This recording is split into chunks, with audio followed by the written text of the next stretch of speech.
Hello everyone. I lied. I thought I was going to update post videos like every week or so. I got stressed out due to trying to write my notes as well as just work. It was not fun. Obviously, the drinking soda. I call this my basic bitch cup. My brother called it a level 2 bitch cup. I'm okay with that. I'll be right back, but that's beside the point. I'm also in the living room today. Just because I can be. I also have White Collar playing in the background, so I'm going to turn it down. So we are on season 3 of Supernatural. Yes, I am picking up right where I left off. Anyway, so as a recap of the end of season 2, Dean made a deal with Crossroads even to bring Sam back to life after he was stabbed in the back. But again, I'm going to continually call him Hardison because that's who I know him as. Because I forgot his name in the show again. So basically, Dean goes above and beyond to make sure Sam is prepped for when he dies. And then they kind of get with Ruby a little bit more. She becomes more of an influence into Sam's life. She helps Bobby. No, I'm getting ahead of myself. That's next season. Yes, next season. So the boys, look for a way to, break Dean's deal, even though Dean knows he's not going to be able to really. Let's see, what else did I write in my notes? And, while, fighting Lilith and all that jazz, during Dean's final days, of course, and, the Hellhound comes.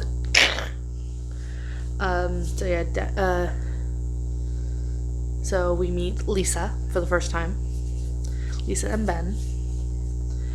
We got to deal with Ruby. Honestly, my favorite episode, is Mystery Spot. So we have Gabe coming in, the trickster, having a little fun, and also trying to help Sam, cope with the death of Dean. As well as, now I can never hear the song Heat of the Moment ever again without thinking of the trickster. As well as it plays often at work, and I always feel like when it plays at work, I feel like something's gonna happen. And it played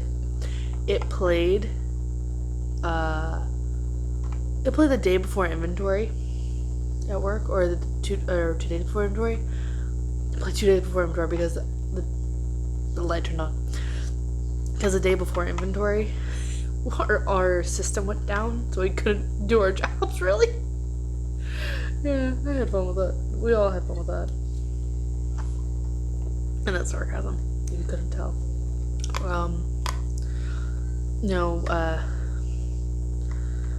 So then Lilith, shows up as a kid. She is played by, honestly, what is her first name? Can't think of her first name. But Olive from Ant Farm, or Creepy Connie from Jessie. God, I love her. She's always been one of my favorites. She played creepy good. And of course, as we all know, Dean dies. So, and as always, some of the key characters we had in the show this season were Sam, Dean, Bobby. We had Ruby and Lilith remain. I put the trickster in here because he was kind of a key, integral part of Sam trying to learn how to cope without Dean. And of course, Lisa and Ben, because why would they introduce us to just a random woman that Dean had a fling with? I guess they did that in season 1 with Cassie. However, there was a reason for that because she needed help. Lisa technically didn't need help. Dean was just going there to see her again after, because there was no case until they found out there was a case. So Dean also just went there to see Lisa again. And I'm saying this, I do still think Ben is Dean's son. Whether it is biological or just from when he was raising him, I still consider Ben Dean's son. Honestly, Ben was a cool kid. But most of season 3 is mostly just Sam and Dean learning to deal without basically to learn to deal with Dean dying and Sam having to be on his own. And as we all know, that doesn't end very well. So I talked really quickly in this one. So instead of separating season 3 and season 4, I'm actually going to do it in the same video. So and get over to my notes for season 4, which is a little bit longer in notes, of course. But just because I'm only at minute 5. And you know what? I feel like making this a dual season. Because honestly, there wasn't much in season 3 that happened that was important. Other than really the Dean thing. So, season 4. The introduction to the angels. So, somehow Dean returns from hell. And he has this weird handprint, if I remember correctly, it's on his left shoulder. So it's just like, handprint here. Give myself a handprint. And so, he finds Bobby, he finds Sam, and he reunited. And Ruby is surprisingly helping Bobby make more bullets for the Colt. However, it's more of a, I would say, distraction. They don't look into her, having Sam feed off her. There's no way to say that to where it's not creepy. Like, even if you're just like drinking her demon blood, it's still creepy. I like saying feed off her because it's funnier.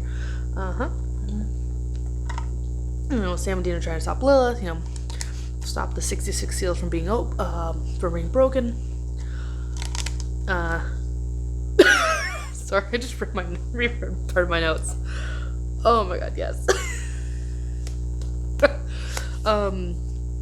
So of course we all know that before they could stop Sam from killing Lilith, he kills her, and then Dean kills Ruby while Sam holds her back because he finds out that it was Ruby orchestrated this whole thing to bring back Lucifer. So I am saying this now.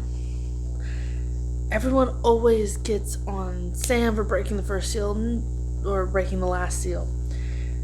For starting the apocalypse. It was not him.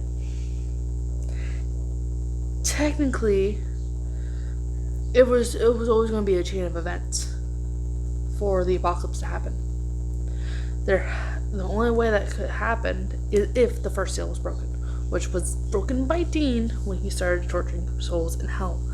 So, if anyone technically is to blame for the apocalypse, it would be Dean. Or yes, I'm going to die on that hill. Because technically, if he hadn't given in,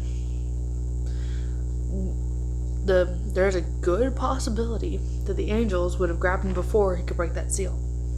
Because technically, the demons wanted it to be John to break this first seal. He didn't. I'm going to read this verbatim from my notes. Sam plus demon blood equals hot sex with demon and evil powers. That's what I was laughing at earlier. We meet Chuck, who basically tells him he's God, even though originally it was just a fan theory, because of the way he ended things, like the way his storyline ended. And you're like, there's no way he ain't. There's no way. We meet Castiel.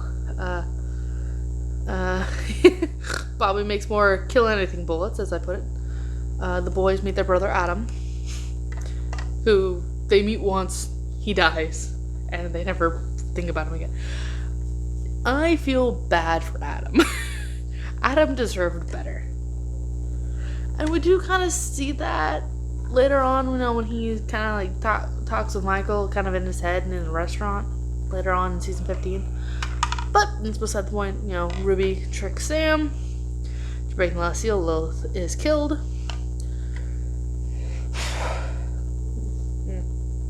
Sorry. I felt a burp. So, of course, the main three, Sam, Dean, and Bobby. Ruby and Lilith are the next two.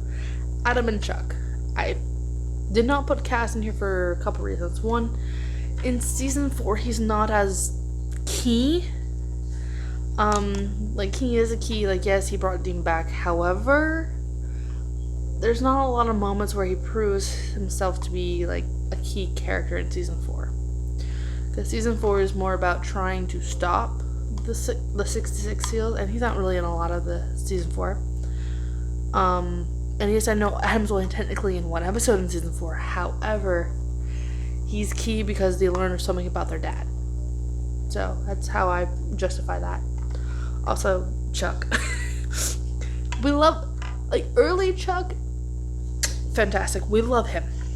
And Chuck, I both love and hate his ending. Just saying. Alright, so yeah, I did seasons 3 and 4 here. Please understand that I get so stressed out very quickly when I'm trying to be creative. And I will try to post. Try. I am currently on vacation. The next couple days I will be at the coast with my boyty friend. God, my inner just came out. Mr. Boyty friend. Okay, that did not help. So I don't think I'll be recording anything, but I probably will hopefully be posting these. Hopefully I will have posted seasons 1 and 2 already by the time this one comes out. Well, it will, but y'all know what I mean. But yeah, so I will be doing season 5 and 6 probably in the next video, next couple videos. We'll see. Bye. Wait, no, I didn't do. Oh, there's issues with what I was just about to do. So, and as always, laugh hard, run fast, stay nerdy. Alright, I love you guys.